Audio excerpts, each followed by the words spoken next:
नमस्कार आप सभी को।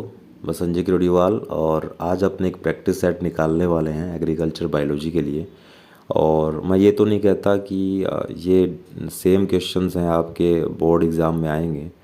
हाँ, इतना ज़रूर है कि अगर आप एक बार इनको प्रैक्टिस कर लेंगे तो आप अच्छा खासा स्कोर कर पाओगे अपने बोर्ड एग्ज़ाम में। तो चलिए शुरुआत करते हैं। एमसीक्यूज़ में पहला क्वेश्चन है, सेलेक्ट ए मॉडर्न इंसेक्टिसाइड। आधुनिक कीटनाशी है। मॉडर्न इंसेक्टिसाइड वो इंसेक्टिसाइड होते हैं जिनको अपनों ने सेकेंड वर्ल्ड वॉर या उसके बाद इंडस्ट्रियल लेवल के ऊपर बनाना स्टार्ट कर दिया था। तो इनमें से जो सही आंसर है वो लिंडेन। लिंडेन एक क्लोरिनेटेड हाइड्रोकार्बन का एग्जाम्पल है जिसके अंदर क्लोरीन डाला गया है। तो सही आंसर होगा लिंडेन। नेक्स्ट है, following disease relates to Bordeaux mixture. ऐसी कौन सी बीमारी है जिसको ओवरकम करने के लिए, जिसको कम करने के लिए, जिसको ख़त्म करने के लिए अपनों ने बोर्डोक्स मिक्सचर तैयार किया था। प्रोफेसर मिलार्डे ने ये बोर्डोक्स मिक्सचर तैयार किया था और ये जितना अच्छा फंजीसाइड होता है उतना ही अच्छा बैक्टीरियासाइड भी होता है। तो इसमें से सही आंसर होगा downy mildew of grapes. Downy mildew of grapes और हिंदी में बात करें तो अंगूर की मृदु रोमिलासिता। नेक्स्ट की बात करें तो टॉर्सस है। टॉर्सस क्या चीज़ है? देखिए, इसमें सारे ऑप्शंस हैं वो रिलेट करते हैं ग्रास होपर से। तो ग्रास होपर का जो टांग है, ग्रास होपर की जो टांग है उसका लास्ट सेगमेंट, लास्ट जो खंड होता है उसको अपने टॉर्सस बोलते हैं। तो राइट ऑप्शन हो जाएगा सी। फोर्थ है, स्पर्मेथिकल pores located at septa of segments. जो शुक्रग्राही का छिद्र होते हैं जहाँ से शुक्राणु ग्रहण किए जाते हैं अपने केंचुए द्वारा, तो वो कहाँ स्थित होते हैं? तो यहाँ पर राइट आंसर जो होगा वो होगा पाँचवा छठा, छठा सातवां, सातवां आठवां, आठवां नौवां। ये क्या होते हैं? सेगमेंट के पट होते हैं, सेप्टम होते हैं। दो सेगमेंट या दो खंडों के बीच में जो दीवार होती है, मोटे तौर पे बात करें तो उसको अपने सेप्टम या सेप्टा या पट कह देते हैं। तो इन पटों के ऊपर स्थित होते हैं ये शुक्रग्राही का छिद्र। तो राइट आंसर हो जाएगा सी। अगला है, what does melon mean in Meloidogyne. Meloidogyne के अंदर जो निमेटोड होता है मेलोडोगाइनी, उसके अंदर मेलन शब्द का अर्थ क्या है? तो इसका आंसर होगा सेब, एप्पल। सिक्स्थ है, फंगस रिलेट्स टू विल्ट। जो म्लानी होती है जिसमें पौधे मुरझाए हुए लगते हैं 24 घंटे, उसको कोज करने वाला फंगस का नाम क्या है? कवक का नाम क्या है? तो आंसर होगा फ्यूजेरियम। चाहे वो अमरूद के अंदर हो, चाहे वो कपास के अंदर हो, चाहे फिर वो जीरे के अंदर क्यों ना हो, सबके पीछे फ्यूजेरियम आता है, अलग स्पीसीज आती है उसकी। तो राइट आंसर हो जाएगा फ्यूजेरियम। नेक्स्ट है, full form of S A R का पूरा नाम क्या है? Systemic acquired resistance. ये अपने पढ़ा हुआ है भिंडी के अंदर, भिंडी येलो वेन मोजेक वायरस में। अगला क्वेश्चन है, साइब्रिड कौन है?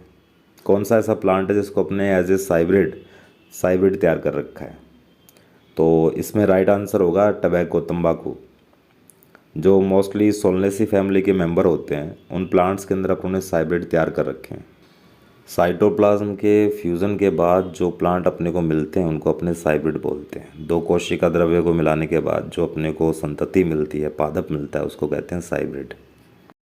नेक्स्ट है, हनीबी का ऑर्डर कौन सा है? मधुमक्खी को कौन से गण के अंदर स्थान मिला है? तो गण का नाम हो जाएगा हाइमेनोप्टेरा। हाइमेनोप्टेरा के अंदर मधुमक्खियों को रखा गया है। कोलियोप्टेरा के अंदर भृंग आते हैं, बीटल आते हैं, और डिप्टेरा के अंदर मक्खी मच्छर आते हैं। लेकिन ये वो मक्खी नहीं है, ये मधुमक्खी है। और लेपिडोप्टेरा के अंदर आपको मालूम है कि जो शलभ बनते हैं, तितली जैसे बनते हैं अडल्ट स्टेज के अंदर, उन सब इंसेक्ट को अपनों ने लेपिडोप्टेरा में रखा है। तो इसका आंसर हो जाएगा hymenoptera. Fill in the blanks में पहला क्वेश्चन है, is most simplest method of plant breeding. पादप प्रजनन की सबसे सरलतम विधि कौन सी है? तो उत्तर होगा मास सिलेक्शन या फिर समूह चयन, जिसको हिंदी में बात करें तो। अगला है, कोकस bacteria dash कोकस bacteria have bunch of grapes like structure. ऐसा कौन सा कोकस बैक्टीरिया, गोल वाला बैक्टीरिया है, जो अपनी कॉलोनी है वो अंगूर के गुच्छे के बराबर बनाता है या उसके समान बनाता है? तो आंसर होगा स्टेफाइलोकोकस। नेक्स्ट है, target board effect is significance of dash disease. लक्ष्य पट प्रभाव डैश रोग का अभिलाक्षणिक गुण है, और इसका उत्तर होगा टमाटर का अगेती झुलसा रोग, अर्ली ब्लाइट ऑफ टमाटो। टमाटर की जो पत्तियां होती हैं उनके ऊपर जो टारगेट बोर्ड होता है जिसके ऊपर अपने निशाना साधते हैं, वैसी कंसेंट्रिक रिंग्स बन जाती हैं। Piper betle get damaged due to dash slug. कौन सा स्लग है वो पान की बेल को नुकसान पहुंचाता है? तो उत्तर होगा काला slug, black slug. Very short answer type में पहला क्वेश्चन है, write the scientific name of earthworm. केंचुए का वैज्ञानिक नाम क्या होता है? Pheretima posthuma. नेक्स्ट क्वेश्चन है, name the mouth part of grasshopper which helps in holding food. टिड्डे का कौन सा मुखांग है जो भोजन को पकड़ने के काम आता है? तो मैक्सिली या जम्बिका इसका सही उत्तर होगा। अगला है, व्हाट इज़ ड्रोन। ड्रोन क्या है? हनीबी की कॉलोनी में जो मेल मेंबर होते हैं उनको अपने ड्रोन बोलते हैं, जो क्वीन को फर्टिलाइज करते हैं और खुद पार्थिनोजेनेसिस या अनिषेक जनन का रिजल्ट होते हैं, परिणाम होते हैं। नेक्स्ट है, which anticoagulant substance found in leech saliva. जो जोंक होती है उसकी लार में मिलने वाला प्रतिस्कंदक पदार्थ का नाम बताइए। प्रतिस्कंदक या एंटीकोगुलेंट का मतलब होता है खून को पतला करने वाला या उसको जमने से रोकने वाला। तो आंसर होगा हिरुडीन। फिफ्थ है, name any two fishes which are use to extract fish oil. Fish oil निकालने के लिए कौन सी मछलियों का उपयोग होता आ रहा है? तो कॉड फिश, शार्क फिश, या फिर अपने कह सकते हैं ब्लैक रोहू, काली रोहू। इनके लीवर से फिश ऑयल निकाला जाता है। छठा है, which toxic substance get eliminated from mustard by using और by the help of plant breeding. पादप प्रजनन की सहायता से सरसों का कौन सा विषैला पदार्थ उसमें से निकाल दिया गया है? तो उत्तर होगा, आंसर होगा erucic acid, erucic acid. Next है, which technique used in the producing flavour saver tomato by biotechnology. Flavour saver टमाटर जो उन्होंने तैयार किया है बायोटेक्नोलॉजी की हेल्प से, उसमें कौन सी टेक्निक, कौन सी तकनीक इस्तेमाल की गई है? तो उत्तर होगा एंटीसेंस आरएनए तकनीक। इस टेक्निक में वायरल आरएनए को उस जीन के साथ या जेनेटिक मटेरियल के साथ जोड़ दिया जाता है जिसको इनएक्टिव करना हो। नेक्स्ट है, name two parasitoids which can control the population of wheat stem borer. मोटी भाषा में बात करें तो कौन से ऐसे दो ततैये हैं, बर हैं, जिनको अपने पाल सकते हैं वीट स्टेम बोरर या गेहूं के तना छेदक कीट को नियंत्रित करने के लिए? तो वो उन दो बर के नाम या दो उन ततैयों के नाम क्या हैं? ब्रेकोन जेलेकी और ब्रेकोन किलोनिस। ब्रेकोन जेलेकी, ब्रेकोन किलोनिस। अब आते हैं शॉर्ट आंसर टाइप पर। पहला क्वेश्चन है, what is agro infection. Which two viruses used in this technique. ये एग्रो संक्रमण क्या है और इसमें कौन से दो वायरस का उपयोग होता है? एग्रो इन्फेक्शन में जो एग्रो है उससे पता लगता है एग्रोबैक्टीरियम ट्यूमिफेशंस का। ये वो बैक्टीरिया है जिसके अंदर टीआई प्लाज्मिड है, उसको निकाल लेते हैं, उसमें कट लगाते हैं और कोई भी वायरस का जो डीएनए या आरएनए है उसको इसमें डाल देते हैं टीआई प्लाज्मिड में। जिससे क्या होता है, टीआई प्लाज्मिड है या एग्रोबैक्टीरियम ट्यूमिफेशंस है वो ज़्यादा संक्रमणकारी हो जाता है और ज़्यादा प्रभावी तरीके से अपने वांछित जीन को छोड़ पाता है द्विबीजपत्री पादपों में। वो कंडीशन क्या है? कंडीशन ये है कि जो वायरस अपने इस्तेमाल करेंगे इसमें, वो किसी न किसी कीट द्वारा, इंसेक्ट द्वारा ट्रांसफ्यूज़ होना चाहिए। उसको कोई ना कोई इंसेक्ट है वो कैरी करना चाहिए। तो दो वायरस के नाम हैं WDV, MLV। WDV wheat dwarf virus और MLV मेज लाइन वायरस। तो ये दो वायरस के नाम हो गए। सेकंड में अपने को एक लेबल डायग्राम ड्रॉ करना है फंगस सेल का, एक कवक कोशिका का नामांकित चित्र बनाना है और ये सेम बनेगा जैसा अपने यूकैरियोटिक सेल बनाते हैं जिसके अंदर ATS ribosome, Golgi apparatus, mitochondria, nucleus, ये सब अपने दिखाते हैं। तो ये बन जाएगा। अगले क्वेश्चन में पूछा गया है कि फेरोमोन ट्रैप्स क्या हैं। उनके ऊपर शॉर्ट नोट डालना है अपने को, कुछ 3 पॉइंट्स लिखने हैं। पहली बात, फेरोमोन होते क्या हैं। फेरोमोन कुछ जो ऑर्गेनिज़म्स होते हैं, कुछ जीव होते हैं, उनसे कुछ केमिकल्स हैं वो सिक्रीट होते हैं जो अपनी कम्युनिटी के दूसरे मेंबर को अट्रैक्ट करने या कम्युनिकेट करने में हेल्प करते हैं। तो वही फेरोमोन है वो फैक्ट्री मेड भी मिलते हैं, मार्केट में अवेलेबल हैं। उनको लेकर आएंगे, खेत में लगा देंगे, उससे जो निकलने वाला फेरोमोन है वो अट्रैक्ट करेगा इंसेक्ट्स को, एक स्पेशल कम्युनिटी के इंसेक्ट्स को वो क्या करेगा, अट्रैक्ट करेगा, उनको इकट्ठा कर लेंगे और इकट्ठा करके उनका सफाया कर देंगे। तो ये होता है फेरोमोन ट्रैप्स। नेक्स्ट में पूछा गया है स्पाइनोसाइड जो कि एक इंसेक्टिसाइड है वो कौन से माइक्रोब से निकाला गया है। सेकेरोस्पोरा स्पाइनोसा, इस स्पाइनोसाइड इंसेक्टिसाइड को निकाला गया है। इसी में पूछा गया है कि कौन से दो इंसेक्ट को स्पाइनोसाइड से अपने कंट्रोल कर सकते हैं। तो आंसर होगा एक तो वाइट फ्लाई और दूसरा हो जाएगा अपना एफिड, इनको अपने कंट्रोल कर सकते हैं। फिफ्थ में अपने से पूछा गया है कि कोई 4 फंजीसाइड के नाम लिखिए और सिस्टेमिक फंजीसाइड क्या होता है। कोई भी 4 फंजीसाइड के आप नाम लिख सकते हैं, इजी है। आप कार्बेंडाजिम लिखिए, थायराम लिखिए, कार्बोक्सिन लिखिए, ऑक्सी कार्बोक्सिन लिखिए, आप रेडोमिल लिख सकते हैं। तो कोई भी अपने 4 लिख सकते हैं। और सिस्टेमिक फंजीसाइड ये इंपॉर्टेंट है। सिस्टेमिक फंजीसाइड का मतलब क्या है कि एक बार अपने अगर प्लांट के ऊपर किसी भी पार्ट के ऊपर अगर अपने फंजीसाइड यूज़ कर लिया, वो पूरी प्लांट बॉडी के अंदर फैल जाता है और जहाँ जहाँ पूरी प्लांट बॉडी के अंदर जहाँ जहाँ फंगस होता है वो चुन चुन के मारता है। तो ये होता है सिस्टेमिक फंजीसाइड और इसका एग्जाम्पल है कार्बोक्सिन।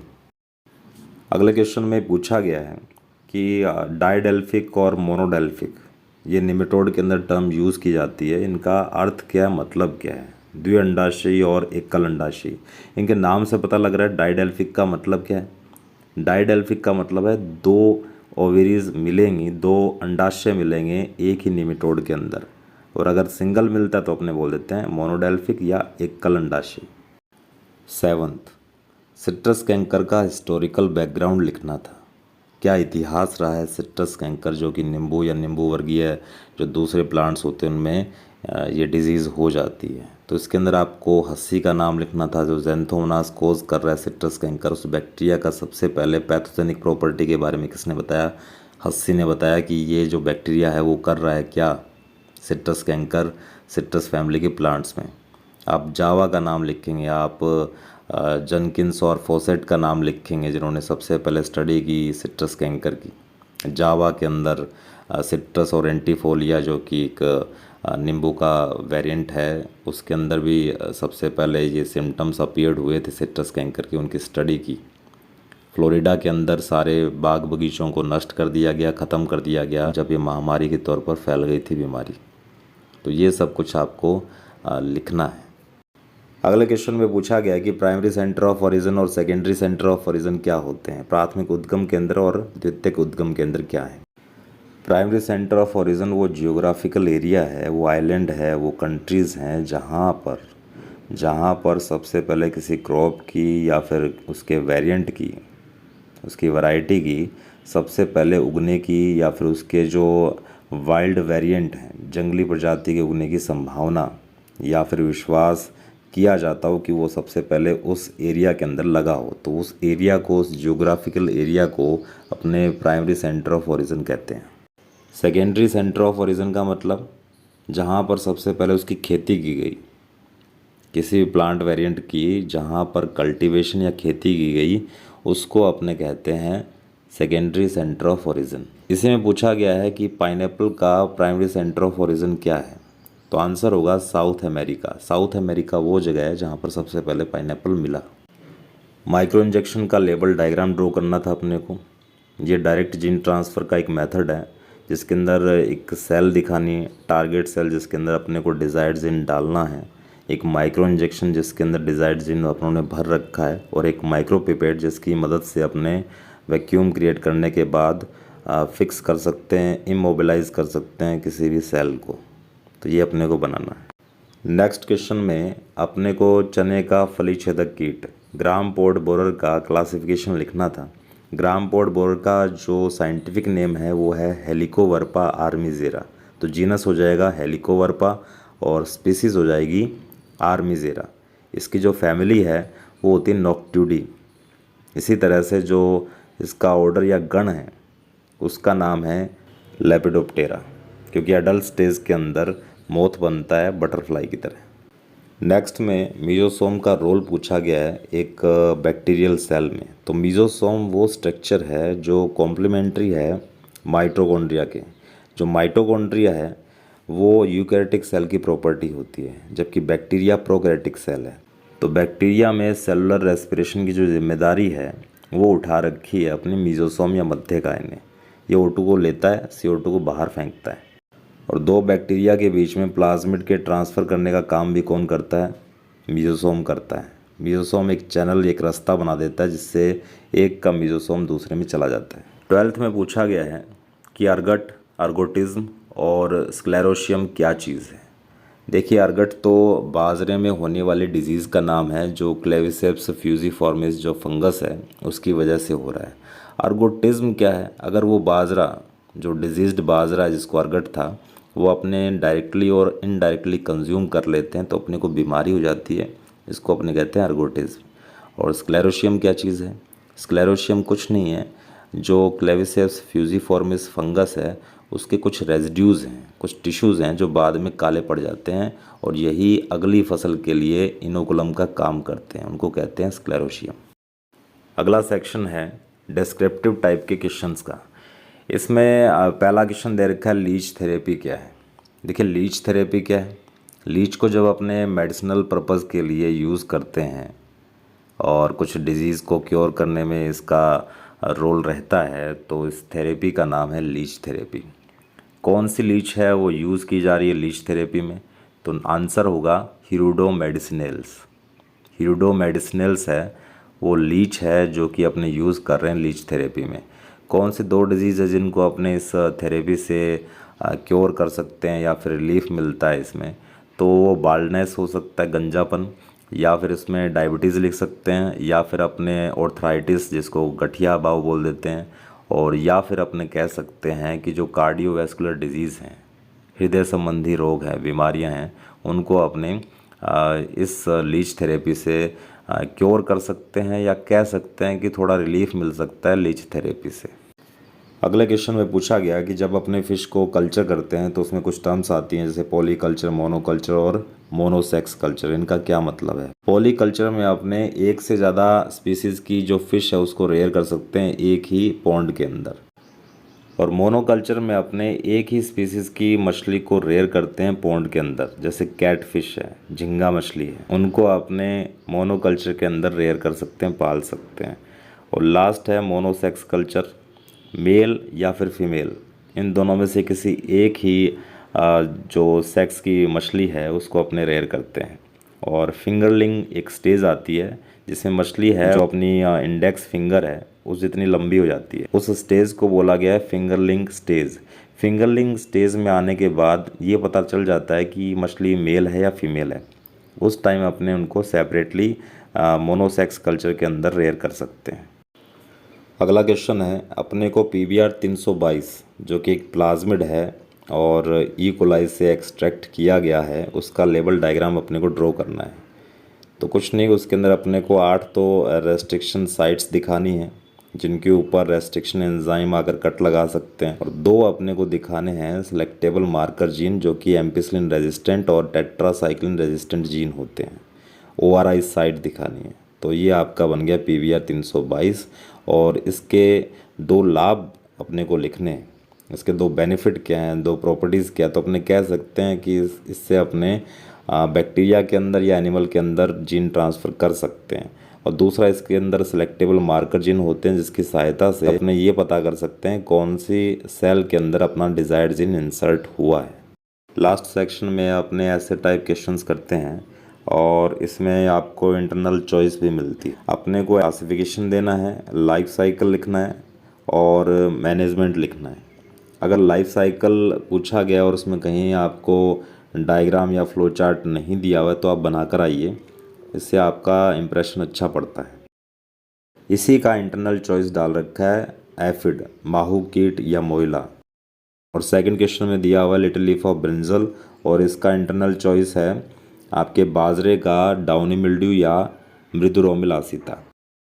इन्हें अपने को जो पॉइंट्स मेंशन किए हुए हैं उसी पॉइंट्स के बेस पर अपने को डिस्क्राइब करना होता है, लिखना होता है। ये बड़े क्वेश्चन आप कर लोगे, और कोई क्वेरी तो बड़े क्वेश्चन के ऊपर कोई क्वेरी बनती है तो आप मेरे को बता दीजिएगा, मैं उस पर लेक्चर अलग से डाल दूंगा। एग्ज़ाम्स के लिए शुभकामनाएं आपको। धन्यवाद।